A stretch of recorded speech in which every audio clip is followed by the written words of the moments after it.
The garden is another place the disciples found themselves on that Holy Thursday night. And part of the scripture from Matthew chapter 26, verse 31 to 46 speaks about some of the events that went on there. Then Jesus told them, "This very night you will all fall away on account of me, for it is written, I will strike the shepherd, and the sheep of the flock will be scattered. But after I have risen, I will go ahead of you into Galilee."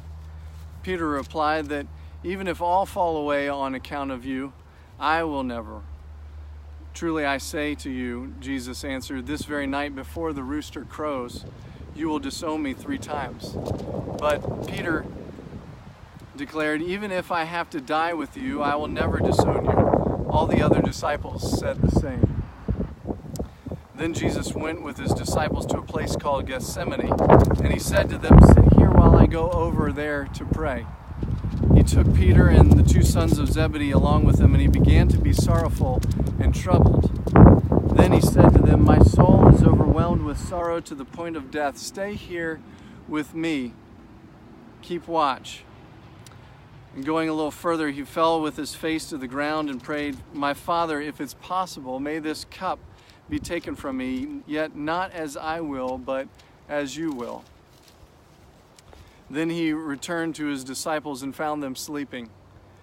"Couldn't you men keep watch with me for 1 hour?" he asked Peter. "Watch and pray so that you will not fall into temptation. The spirit is willing, but the flesh is weak." He went away a second time and prayed, "My Father, if it's not possible for this cup to be taken away unless I drink it, may your will be done."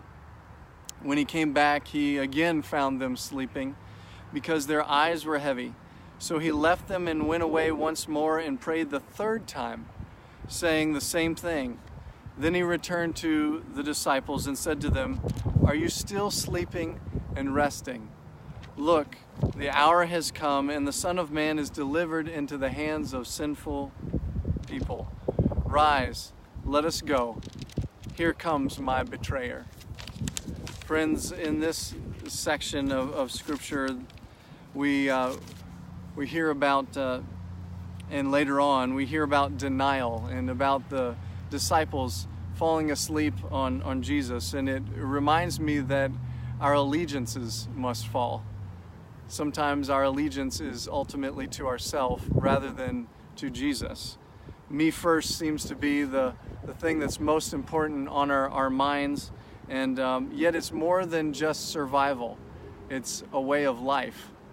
And what's most important in life oftentimes is ourselves and not God. Comfort and convenience seem to be king. Self-preservation comes at a cost when it becomes our greatest priority. We'll go but so far for the sake of others, out of the goodness of our hearts. And many times the way we live our lives demonstrates that our interests are what's most important.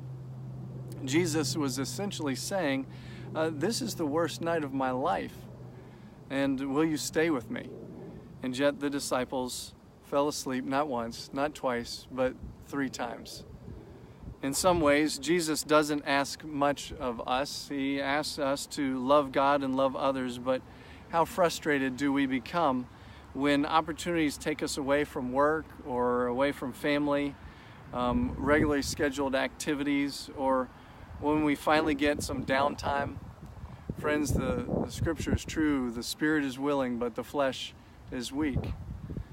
Jesus prays and intercedes for us even when our allegiance is to ourselves and we are falling asleep. And Jesus is determined to be for us even when we are for ourselves and we deny knowing Him. I hope that you'll take some time to pray. Had we been able to gather together at the church, we have a prayer labyrinth there, which is an opportunity to carefully and intentionally walk through somewhat of what appears to be a maze. And in the center is a beautiful butterfly. But as we spend some time in prayer, hopefully you'll find some time this week at home or come back to the church and spend some time in prayer. I would ask that you would consider whether you're more interested in God's glory or your own glory.